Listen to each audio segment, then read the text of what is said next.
In 2009, the popular true crime TV show Cops just happened to be in South Florida filming when a truly diabolical crime was committed there.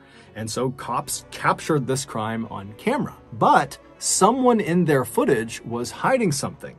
And when you know what that something was, it becomes very obvious when you watch. But before we get into today's story, if you're a fan of the strange, dark, and mysterious delivered in story format, then you've come to the right place because that's all we do, and we upload once or twice every week. So if that's of interest to you, please ask the like button if you can borrow their car for the week, and then when they say yes, spend that week driving around picking up as much roadkill as possible and packing it into their trunk. Picking up as much roadkill as you possibly can and pack it into their back seat in their trunk and then return the car. Also, please subscribe to our channel and turn on all notifications so you don't miss any of our weekly uploads. All right, let's get into today's story.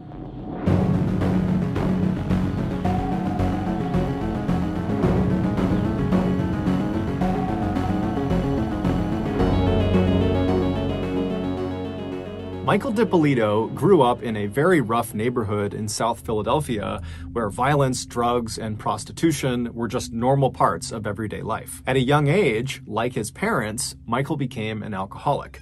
He also developed a very serious drug addiction that he paid for by selling drugs. Michael would eventually drop out of high school, and not long after that, he became homeless and was living out on the streets, sleeping in abandoned buildings at night to stay warm. In 1993, when Michael was still in South Philadelphia, he was arrested for the first time.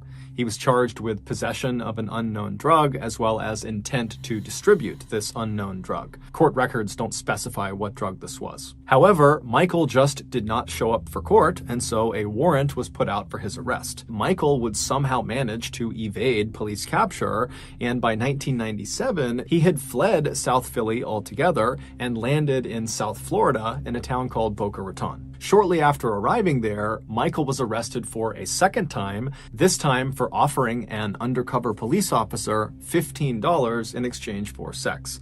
Michael would plead guilty to soliciting prostitution, however, he would just get released. A year after the prostitution arrest, Michael was sued by a former girlfriend named Karen Tan, who claimed he was the father of her son, and so he owed her child support, and Karen had a DNA test that backed up this claim.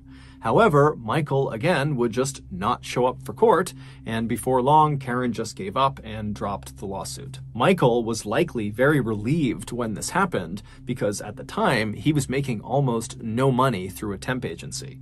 And so after this lawsuit gets dropped, Michael decides, I need to go out and make some real money. And somehow, on his quest to find a more lucrative opportunity, Michael was introduced to associates of the Bonanno family.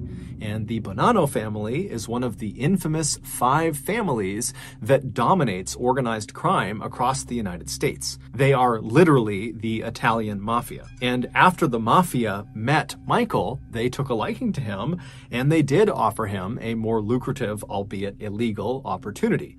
They gave him a role inside one of their so-called boiler rooms. A boiler room is not literally a boiler room. Instead, it's a group of fraudsters that use high-pressure sales tactics to steal money from unsuspecting victims. Typically, the way it works is the fraudster will cold call someone, and they will tell them that they have this great get-rich-quick scheme, but you gotta give me your money right now if you want to be a part of it. And so when the victim says, okay, that sounds great, and they wire the money along, the fraudster just steals their money. Michael, who was very charismatic and a natural salesman, got really good at tricking people into giving him their money. And so eventually, Michael realized he could make a lot more money if he started his own boiler room, where his commission could be much higher on the money he stole.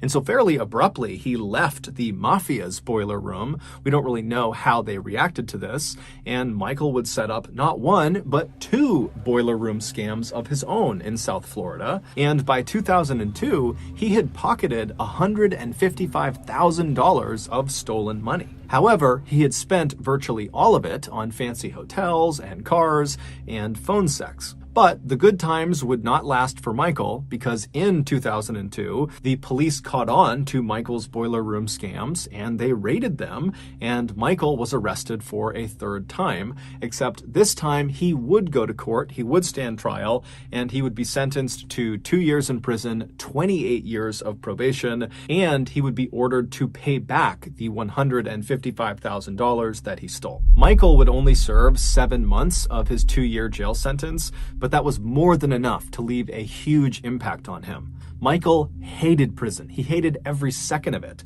And so during those long sleepless nights that he was laying awake in his cell, he made a promise to himself that when he got out, when he was released, he would never, ever come back.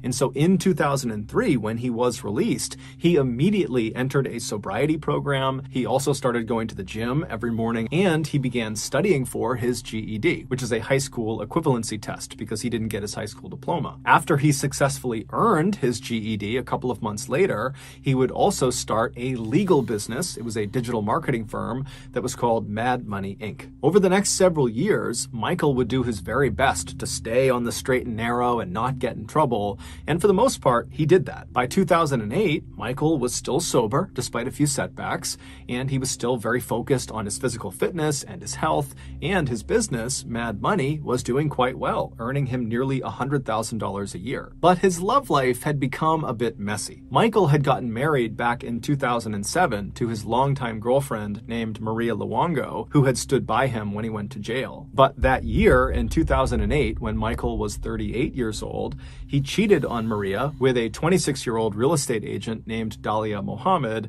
who he met at a Starbucks. And instead of their affair being a quick fling, as they likely both intended it to be, Michael and Dalia quickly fell in love. And when that happened, Michael went to his wife Maria and he told her, and then he divorced her. Just 3 days after the divorce finalized, Michael and Dalia went to the courthouse and they got married. The newlyweds would move into a brand new condo that Michael had purchased for them in Boynton Beach, which is a beautiful town in South Florida. And for a time, their life was perfect. They knew it was a little outrageous the way they had met each other and how quickly they had fallen for each other, but they didn't care. They got along great and they were excited about the future. But their perfect life would not last long. On the evening of March 12th, 2009, so only about a month after they had gotten married, Michael and Dalia were at home in their condo when they heard a knock on the front door. And so Michael went to the door, he opened it up, and much to his surprise, standing on the other side was his probation officer, and behind him was a whole bunch of police officers. And before Michael could even ask what was going on, the probation officer told Michael that they had received an anonymous call tipping them off that Michael was selling steroids and ecstasy pills and other drugs out of his condo. Michael would tell the probation officer that there was no way that was true. He is not selling any drugs, he's sober, he's not doing that. And so eventually Michael just stepped aside and said, "Please come in, search my condo. I have nothing to hide." And so sure enough, the police, they would go into his condo, they would search it, but they wouldn't find anything and they would leave. And so after the police had gone, Michael and Dalia found themselves just standing in their condo, completely dumbfounded. But instead of trying to get to the bottom of it right then and there about who had called and why, they just decided it was best for them to just leave their condo for the night and go stay at a nice hotel. And so they packed up some bags, they left their condo, which was a total mess from the police search, and they went to the hotel and they had a nice night together. The next morning, when they got up and headed down to the parking lot, they saw up ahead, standing around Michael's car, was Michael's probation officer as well as several other police officers.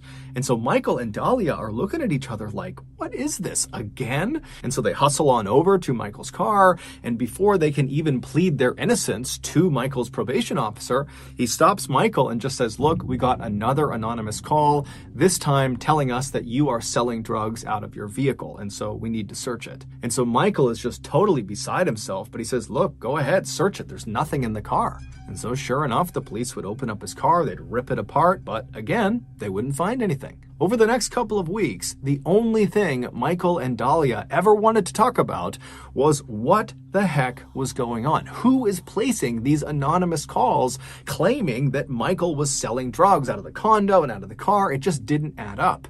They wanted to believe that this was all just one big mistake, but in the back of both of their minds, they were thinking about Michael's very checkered past and his previous dealings with the mafia and with people he had clearly ripped off. And so maybe there was someone in his past that was looking to get back at Michael and maybe get him arrested and sent back to jail. Fast forward to March 29th, so 17 days after that first raid on their condo, and that night, Michael and Dahlia had been eating dinner at a restaurant, and when they left and headed out to the parking lot, once again, standing around Michael's car were several police officers clearly waiting for him to return. And so without even needing to ask why they were there, Michael and Dahlia, they go over to them and they just start pleading with them to understand that this is a setup. We do not have drugs in this car. We don't know what's going on here. Please, you gotta understand that someone's doing this to us. But this time, when they searched his car, they would find something.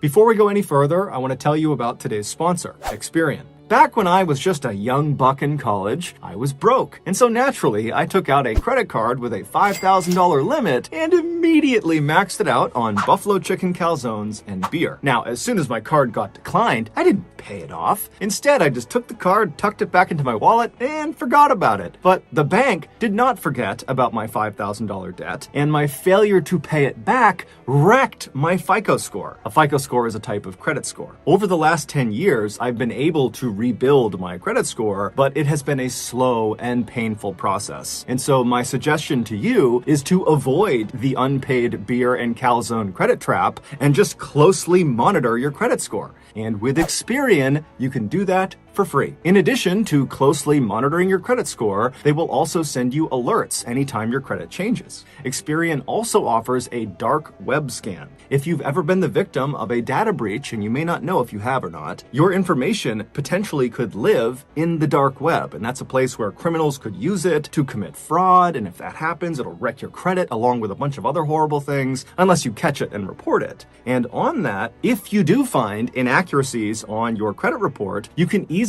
submit disputes and track those disputes on Experian's online dispute center. It is time to take charge of your credit. Get Experian credit monitoring, alerts, your FICO score, and that dark web scan all for free. Just go to Experian.com/Mr. Ballin. Again, that's EXPERIAN.com/Mr. Ballin. Okay, back to the story. After searching Michael's car, the police would find a small bag of cocaine stuck inside of a cigarette carton tucked underneath his spare tire in the trunk. And when Michael saw them pull the cocaine out, he began to cry because he knew, even though it was not his and he had not put it there, that he was going to jail because he was going to get arrested for possession and he was on probation and he was screwed. And so he just begins crying and pleading with police to understand that the cocaine was not his. He swears it's not his. Meanwhile, Dahlia, she's looking at the drugs and now she's second guessing herself. Is Michael lying? Is he actually selling drugs? And he's been lying to me too? But when she sees her husband crying hysterically and looking so sincere, she believes that he's got to be telling the truth. And so pretty soon she was standing beside Michael and pleading with police as well to let them go, that this was totally just a setup. And amazingly, these police officers who were aware of the previous raids on Michael and Dahlia's property, they told them, look, we do think this is pretty suspicious that somebody keeps calling in about you selling drugs and now magically the drugs are in your car. And so what we're going to do is we're going to confiscate this cocaine. We're not going to arrest you. Instead, go home, be safe, call us if you see anything strange, you hear anything strange, and we're going to begin investigating to figure out who is making all of these calls. And so Michael and Dahlia were totally relieved to hear this, but at the same time, they were kind of terrified because clearly whoever was looking to get Michael in trouble now was prepared to break into his property in order to do it. And so what was stopping them from breaking into their condo and planting drugs in there as well? And so after these police officers left, Michael and Dahlia hopped in the car, they sped back to their condo, and they went inside and they searched it top to bottom, looking for any sign that anyone had recently been in there or if there were drugs or anything illegal inside of their condo. And after looking and finding nothing, they just locked their doors, shut their windows, shut the blinds, and just prayed that the police would be able to quickly identify who was doing this to them and make them stop. But over the next few months, the police would not figure out who this anonymous caller was because the caller stopped calling. And so for a little while, Michael and Dahlia were convinced that the whole ordeal was over and done with, and they basically returned to their normal lives. But on August 5th, 2009, roughly 4 months after the cocaine was found in Michael's car, the anonymous caller would come back with a vengeance. On that morning at around 5:45 a.m., Dahlia left the condo, leaving Michael in bed, and she headed out to the local gym to get a workout in. Around 6:30 in the morning, she stepped off the treadmill and she looked at her phone and she saw she had a missed call from a number she didn't recognize, and this number had left her a voicemail. And so she calls her voicemail, she puts it to her ear, and as she's listening, her heart starts to race because it was a Boynton Beach detective telling her there had been some sort of incident at her condo and she needed to come back right away. Terrified, Dahlia grabbed her things and she ran out of the gym, she got in her car, and she called this number back. And when the detective picked up, she tried to get more information from him about what this incident was, what happened. And the detective would only say that it involved her husband, and he would explain everything when she came back. And so in a total state of shock, Dahlia turned on her car and she sped out of the parking lot and she headed back towards her condo. And when she turned onto her street and saw her condo, she hit the brakes and just stared. In front of her condo were all these police cars with their lights on, and police officers were walking around, and yellow crime scene tape was lining the outside of her property.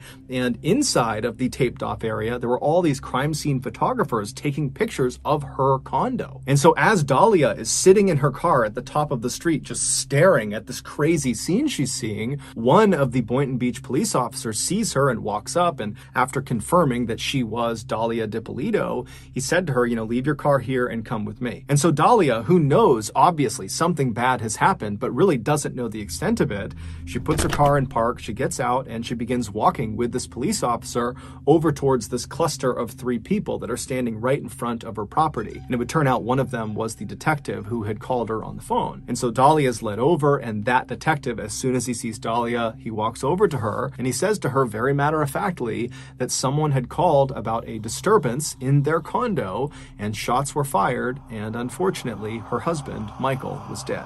Dahlia, who was totally hysterical, was gently led away from her condo into a nearby police car, and they would drive her to the police station where they would sit her down and begin asking her questions about her husband. And they would say to her, look, I know you just found this out, but we gotta figure out what could have happened because a killer is on the loose. We need to find this person and stop them. And so at first, the conversation was really just Dahlia crying and the detective kind of calming her down. But eventually, she would tell the detective about the anonymous caller who kept calling the police and claiming Michael was selling drugs, and how she and Michael suspected that, probably the anonymous caller was connected to someone from his past, maybe someone from the mafia, or maybe one of the victims of his boiler room scam, or it could be any number of other people that Michael had done wrong in the past. And so the detective, he's taking diligent notes and he's listening to Dahlia, and then at some point in a break in the conversation, he says to Dahlia, okay, it's time to get serious.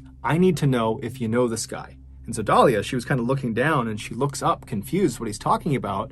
And then the door opens and this huge guy in handcuffs walks into the room. Come here. Bring this guy in here. Get over here. Get over here. You know who this guy is? No. You've never seen him before? I've never seen him before. Ever. Do you know her? Put your head up and look at her. Put your head up. I've never seen him. What were you doing coming out of her house? Get him out of here.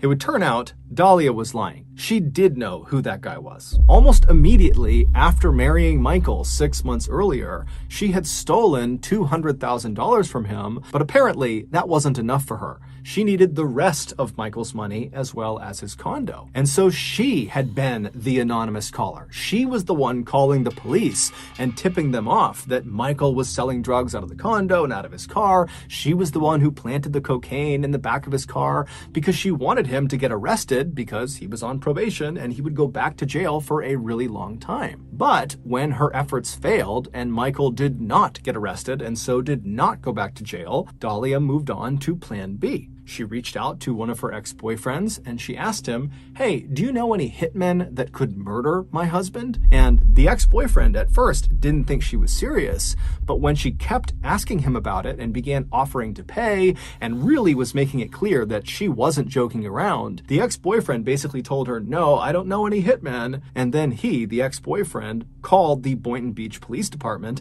and told them about Dahlia and her plan to hire a hitman to kill Michael. And so when the Boynton Beach Police Department found out about this plot, they immediately had one of their undercover agents pose as a hitman and set up a meeting with Dahlia. And so the undercover agent was that huge guy in handcuffs that was led into the room with Dahlia. And so Dahlia goes to meet the undercover agent, the fake hitman. She gets into his car and there's a hidden camera in the back seat that's filming her the whole time. And she's caught on camera saying she wants to kill her husband. She gives money to the undercover agent. And then as she's about to get out, the agent turns to her and he says, "Are you sure you want to do this? Because as soon as you leave, it's done. I am going to kill Michael and you can't stop it." This is Dahlia's reaction.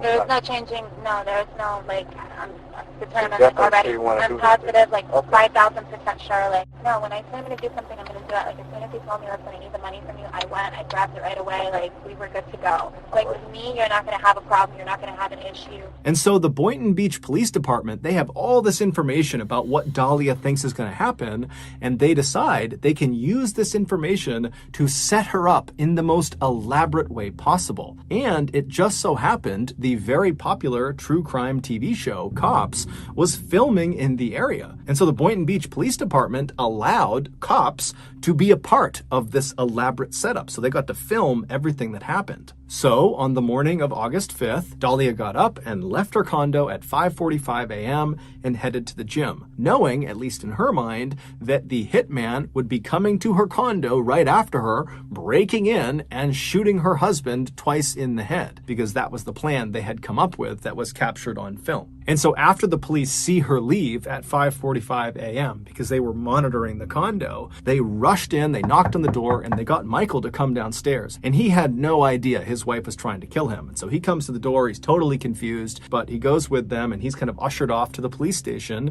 And then for about the next hour, the police set up a very convincing fake crime scene right out front of the condo. And then once it was all set up, that detective called Dahlia and left her a voicemail saying that, there's been this incident, you need to come back to your condo. And then a couple of minutes later, when Dahlia called them back and said, "Okay, I'm coming back to the condo now," that's when the TV crews for the Cops TV show, they kind of set up in the bushes and got ready to film what happened next. Listen, we had a report of a disturbance at your house, and there were shots fired. Is your husband Michael? Okay, I'm sorry to tell you, ma'am, he's been killed. He's been killed, man. I'm sorry. No, he's not. Listen. No. Try to calm down. Listen, right now we need to get you to the station. No. We need to get you to our police station. I can't let you in, man. We have to do our job. After the fake hitman was pulled out of the interrogation room after Dahlia had said, "Oh, I don't know who he is," the detective just stared at her in total silence for a minute. And then he broke the news that he totally knew all about her murder plot and that she was going to jail.